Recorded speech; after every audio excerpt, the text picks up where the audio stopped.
everyone, today I will be discussing about संज्ञा। संज्ञा का मतलब सम प्लस ज्ञा। सम्यक ज्ञान। संज्ञा का अर्थ होता है नाम, अर्थात किसी व्यक्ति, वस्तु, स्थान और भाव इत्यादि का सम्यक ज्ञान कराने वाले शब्द को संज्ञा कहते हैं। जैसे मोहन, सोहन, जयपुर, कुर्सी, पेन, नदी, अमीर, बुढ़ापा, बचपन इत्यादि, गरीबी, अमीरी।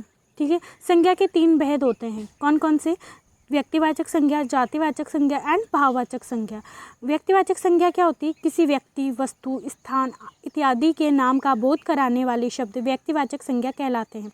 जैसे व्यक्तियों के नाम रमेश, सुरेश, मोहित, रोहित इत्यादि। वस्तुओं के नाम उषा, पंखा, खेतान, कूलर, सेलो, कुर्सी इत्यादि। स्थानों के नाम कोटा, जयपुर, अमेरिका, भारत, गंगा, नदी, कुम्हार, खुशी, ई मित्र इत्यादि। विशेष। व्यक्तिवाचक संज्ञा का प्रयोग हमेशा एक वचन में किया जाता है, अर्थात ऐसी एक वचन में किया जाता है जिसका बहुवचन न बनाया जा सके। जातिवाचक संज्ञा। किसी व्यक्ति, वस्तु, स्थान इत्यादि की पूरी जाति या वर्ग का बोध कराने वाले शब्द जातिवाचक संज्ञा कहलाते हैं। जैसे व्यक्ति, मनुष्य, स्त्री, पुरुष, लड़की, गाय, भैंस, बकरी, तोता, कबूतर, कुत्ता इत्यादि। वस्तु। पंखा, टीवी, कूलर, फ्रिज, एसी, पुस्तक, पेन, कुर्सी, मेज, मोबाइल इत्यादि। विशेष। जातिवाचक संज्ञा का प्रयोग हमेशा बहुवचन में किया जाता है, अर्थात ऐसे एक वचन में किया जाता है जिसका बहुवचन न बनाया जा सके। भाववाचक संज्ञा। वे संज्ञा शब्द जो किसी भाव, अवस्था, गुण, दशा, आकार, स्वभाव इत्यादि का बोध कराते हैं भाववाचक संज्ञा शब्द कहलाते हैं। जैसे सुख, दुख, अमीरी, गरीबी, बुढ़ापा, बचपन, जवानी, दया, प्रार्थना, प्रेम, प्यार, मिठास, सौंदर्य इत्यादि। विशेष। भाववाचक संज्ञा का प्रयोग हमेशा एक वचन में किया जाता है। बहुवचन में प्रयोग होते ही भाववाचक संज्ञा जातिवाचक संज्ञा बन जाती है। जातिवाचक संज्ञा के 2 भेद होते हैं। द्रव्यवाचक संज्ञा, समुदाय या समूहवाचक संज्ञा। द्रव्यवाचक जातिवाचक संज्ञा क्या होती है? वे संज्ञा शब्द जो किसी द्रव्य पदार्थ का बोध कराते हैं द्रव्यवाची जातिवाचक संज्ञा कहलाते हैं। जैसे सोना, चांदी, तांबा, पीतल, लोहा, प्लास्टिक, स्टील, तेल, घी, पानी, शक्कर, गैस, डीजल, पेट्रोल इत्यादि। समुदाय या समूहवाचक संज्ञा। वे संज्ञा शब्द जो किसी समुदाय, समूह का बोध कराते हैं समुदाय या समूहवाचक जातिवाचक संज्ञा शब्द कहलाते हैं। जैसे सभा, सेना, सम्मेलन, गिरोह, जत्था, गोष्ठी, टीम, दल, वृंद, गण, जन, टोली, गुच्छा, ढेर, पुंज, अगार आदि। संज्ञा की पहचान के विशेष नियम। पहला नियम है व्यक्तिवाचक संज्ञा का कोई शब्द जब अपने साथ अन्य नाम का बोध कराता है तो उस अन्य शब्द में जातिवाचक संज्ञा होती है। जैसे सीमा हमारे घर की लक्ष्मी है। हमारे यानी कि व्यक्ति के लिए यूज़ हो रहा है और लक्ष्मी जाति के लिए यूज़ हो रहा है। कालिदास को भारत का शेक्सपियर भी कहा जाता है।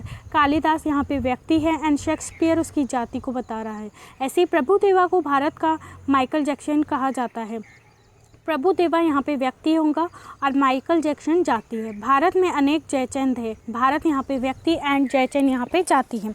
इसी तरह से जातिवाचक संज्ञा क्या होती है? जातिवाचक संज्ञा का कोई शब्द किसी व्यक्ति विशेष के अर्थ में रूढ़ हो जाता है तो वहाँ व्यक्तिवाचक संज्ञा होती है। जैसे गांधी जी ने देश के सत्य और अहिंसा का पाठ पढ़ाया। नेहरू जी ने विदेश में भारत को पहचान दिलाई। पटेल जी ने देश की एकता और अखंडता को बनाए रखा। मोदी जी ने देश को अलग पहचान दिलाई। भाववाचक संज्ञा का प्रयोग हमेशा एक वचन में किया जाता है। बहुवचन में प्रयोग होते ही भाववाचक संज्ञा जातिवाचक संज्ञा के रूप में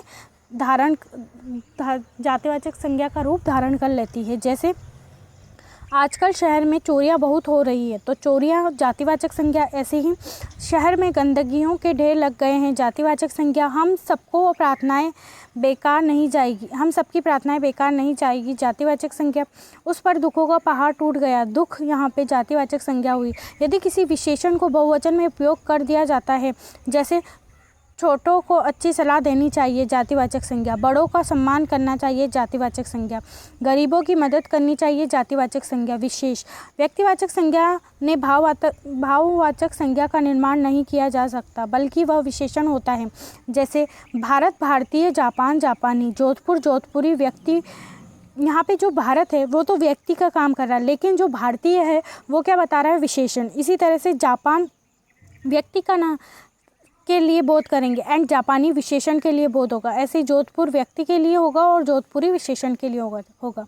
भाववाचक संज्ञा का निर्माण निम्नलिखित से किया जा सकता है। जातिवाचक संज्ञा से भाववाचक संज्ञा: बच्चा बचपन, कुमार कौमार्य, बंधु बंधुत्व, शिष्य शिष्यत्व, खेत खेती, शहर शहरी, युवक यौवन, ईश्वर ऐश्वर्य, शिशु शिशुता, हिंदू हिंदुत्व, लड़का लड़कपन, गुरु गुरुता, बाल बालपन, पिता पितृत्व, दास दासता।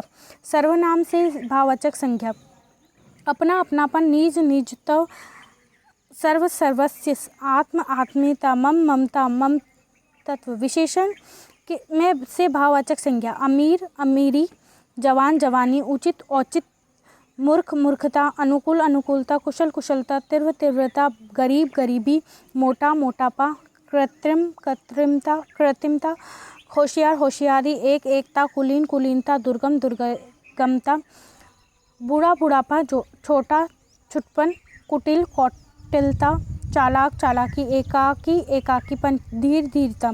क्रिया से भाववाचक संज्ञा: पढ़ना पढ़ाई, चुनना चुनाव, चढ़ना चढ़ाई, कटना कटाव, चिल्लाना चिल्लाहट, गिनना गिनती, हारना हार, कसना कसावट, गरजना गर्जस, लिखना लिखावट, झगड़ना झगड़ा, लड़ना लड़ाई, झुकना झुकाव, गिरना गिरावट, गुर्राना गुर्राहट, खोजना खोज, गिड़गिड़ाना गिड़गिड़ाहट, मिलना मेल, हंसना हंसी, घबराना घबराहट, थकना थकावट, खींचना खिंचाव, कामना कमाई, उबालना उबाल, काटना कताई। इस तरह से हम संज्ञा और सर्वनाम की